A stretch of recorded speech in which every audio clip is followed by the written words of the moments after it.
Yang Berhormat Saudara Datuk Dr. Malcolm Hussein, Deputy Minister.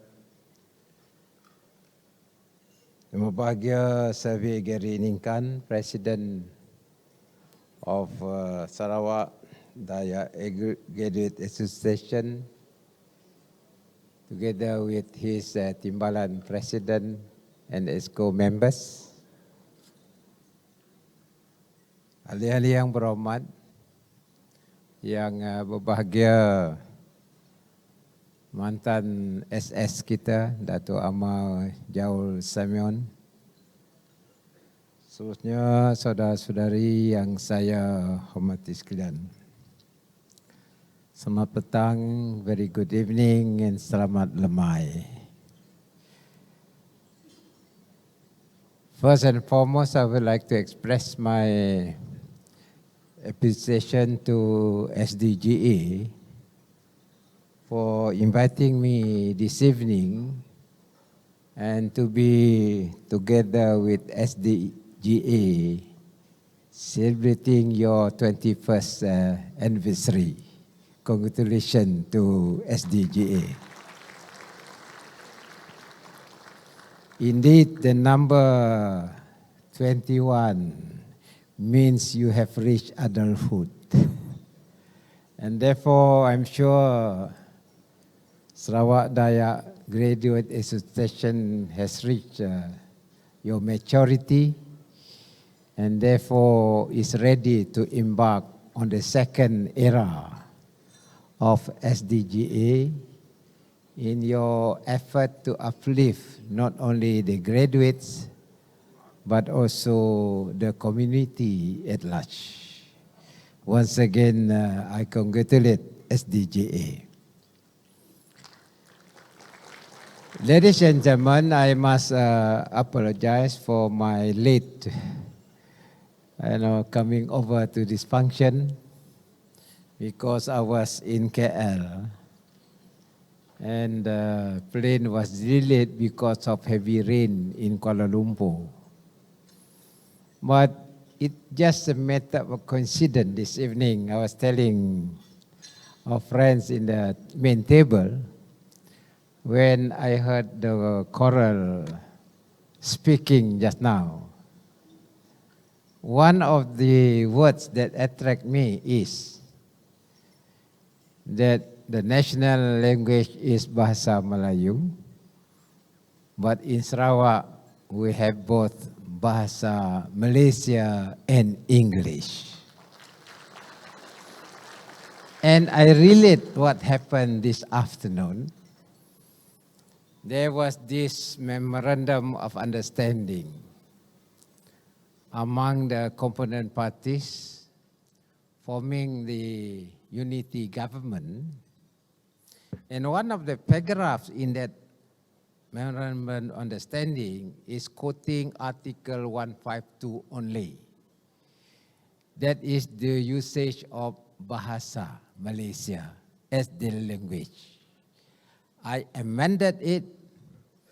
I said not only Article 152, but you must also include Article 161 of the Federal Constitution that allows Sarawak to use both Bahasa Malaysia and English.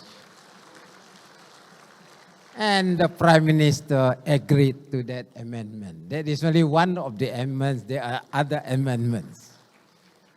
Meaning we must protect Sarawak right wherever you are. And the choral speaking include that just now. So I said, well, you are protected by us, Sarawakian. Ladies and gentlemen, I would like to congratulate SDGA for your effort in the programs that you have exhibited just now. Meaning the graduates are people-centric. You have your programs. Number one is to create awareness. Number two is to improve our society through education. And number 3 is to know the future of our community. I must commend the effort of SDGA. That is why I feel that Sarawak's future is bright because of this unique culture that we have. We understand each other and we work in unison together for the benefit of our community. One area I want to share with you is this, that we are embarking on a new era. Datuk Amat was with me during the pandemic. He was the state secretary and I discussed with him. Why not we chart our future after the pandemic? We invited all sectors of our society to deliberate. How are we going to change Sarawak into a state that is fully developed with a policy direction that is inclusive and also employing the latest technology and innovation. And the third is, of course, to protect our environment. As a result, we produce what we call post-COVID-19 development strategy. And the 3 pillars is economic prosperity based on innovation and data. Number 2 is social inclusivity, embracing every member of our society. And number 3 is, of course, to sustain our environment. And these are the 3 pillars of our post-COVID-19 development strategy. And there are 7 enablers in order to achieve this objective, and 3 of which I notice is being executed by SDGA. One is your education, 2 is technology, and 3 is, of course, your human capital and digital transformation. So, tahniahlah kepada Sarawak Dayak Graduates Association. Ladies and gentlemen, education is the key. If you want to transform ourselves, you cannot get away from knowledge base. And knowledge is something which is long-term strategy to uplift our human capital. As a result of that, you can improve and create new talent. And this talent must be together with the tempo of transformation worldwide so that you got your advantage. And the question of digital economy actually is networking. After all, that is what WWW is. WWW is World Wide Web. In other words, you have to create that web connectivity among us. And technology transcends racial barrier. Technology does not recognize gender. Technology only recognizes whether you can make use of me or not. And that will produce result. Again, this background, it is the intention of every one of us to encourage our young And I understand SDGA are all young graduates. Congratulations to these young graduates for charting a new course, a new direction for our younger graduates. And this direction must be consistent with what's going on throughout the world. Today, the challenge is climate change. There are floods, there are dry areas also. And today, I noticed what happened in Peninsular Malaysia, tanah runtuh. And these are all catastrophe as a result of imbalanced equation in environment. We in Sarawak, we are very fortunate, jauh lah. We took the step earlier. We want to sustain our development and we want to help cooling the environment, including green technology. Ladies and gentlemen, I share with you our transformation in our economy from fossil fuel to green economy, where we have the advantage. Number one, we got water.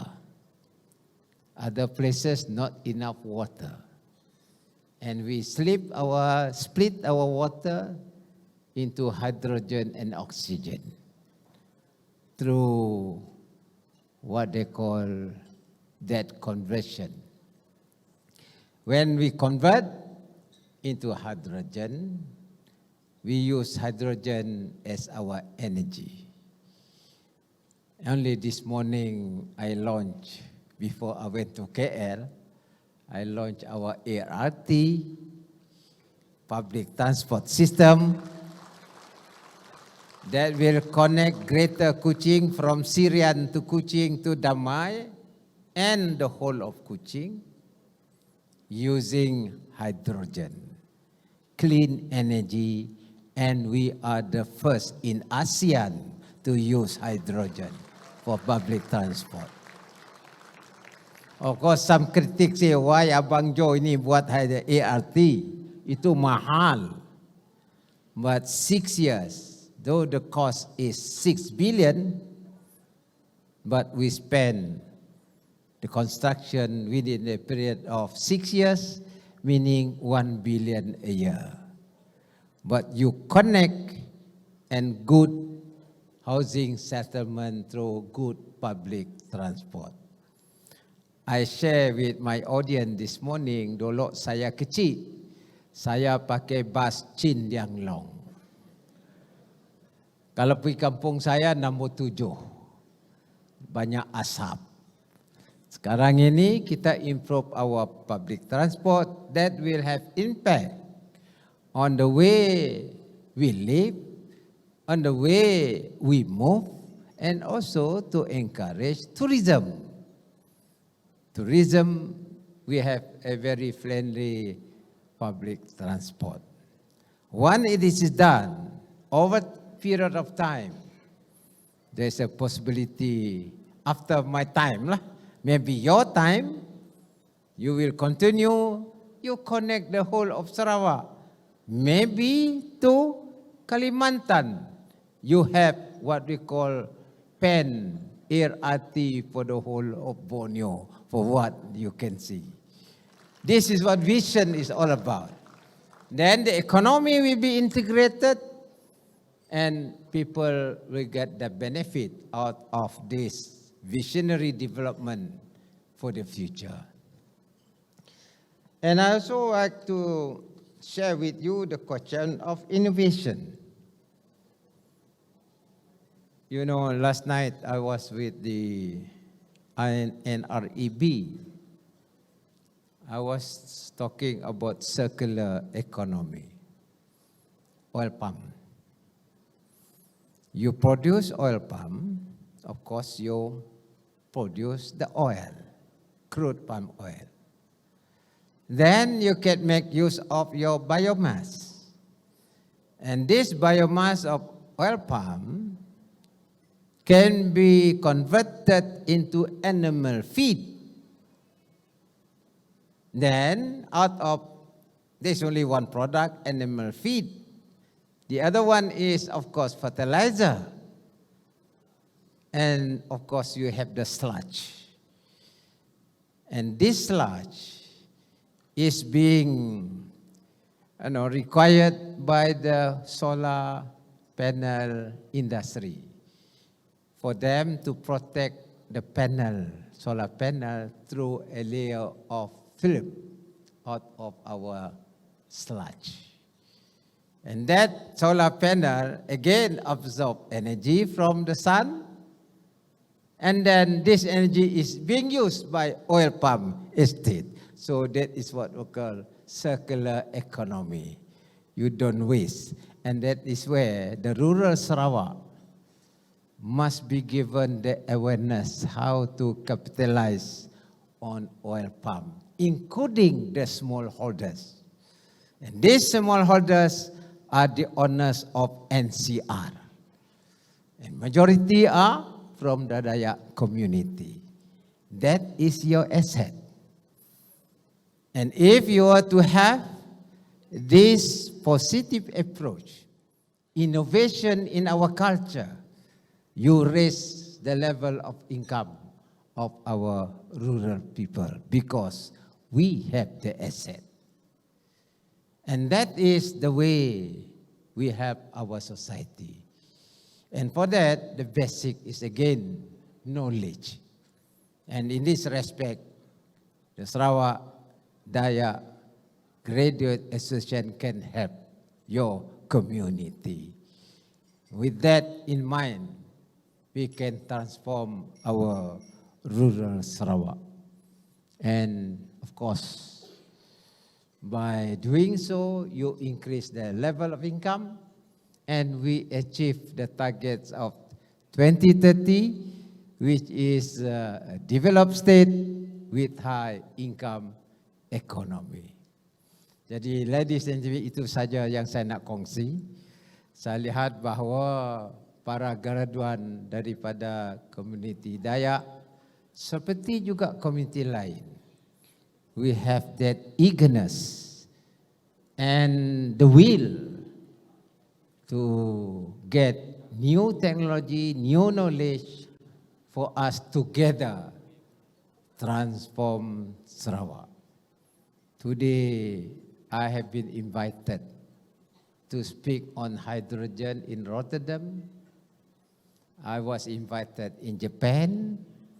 I was invited in Singapore to share the transformation of Sarawak's economy towards green hydrogen economy. At least lah, uang nangang Sarawak lah.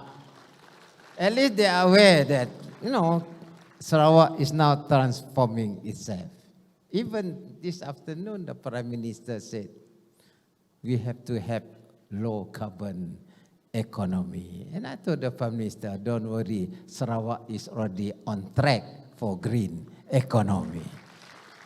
With that, once again, I wish to congratulate SDGA and EXO members, and I wish you all the best as you enter the 22nd anniversary. Thank you very much, and I wish you Merry Christmas and Happy New Year.